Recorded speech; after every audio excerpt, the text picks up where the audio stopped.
मैं जिस समय मुझे जानकारी मिली थी कि इस तरह का सरकार का आचरण है, उसी समय मैंने कहा था कि सुप्रीम कोर्ट स्वयं इस बात को संज्ञान में ले और ऐसे कार्रवाई को रोके।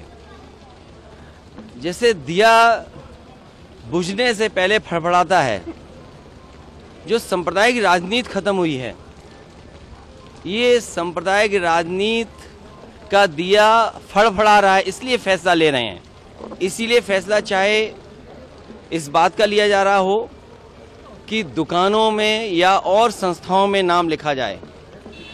मुझे उम्मीद है कि सुप्रीम कोर्ट जब इस बात पर चर्चा करेगा और संज्ञान में जब लिया है तो ऐसे कई कदम सरकार उठाएगी, क्योंकि जब सांप्रदायिक राजनीति खत्म होती है तो इसी तरीके से फड़फड़ाएंगे ये लोग। और उसी तरीके से आपने देखा होगा कितने दिनों लगा हुआ प्रतिबंध, उस पाबंदी को भी हटा दिया है। तो सांप्रदायिक राजनीति खत्म होने जा रही है, इसका दुख भारतीय जनता पार्टी को है। इसीलिए मैंने कहा कि जब सांप्रदायिक राजनीति खत्म होने लगती है तो आखिरी समय सांप्रदायिक राजनीति को जिंदा रखने के लिए, और ये तो बड़े सेंसिटिव चीज है कि अगर अधिकारी सेंसिटिव पोस्ट पर जाएगा और उसका व्यवहार आचरण किसी संस्था से या पॉलिटिकल पार्टी के माध्यम से उसका किया जाएगा, वो तो हम उत्तर प्रदेश में देख ही रहे हैं, हर दिन देख रहे हैं कि अधिकारी किस तरीके से पॉलिटिकल पार्टी का जो काम है वो कर रहे हैं।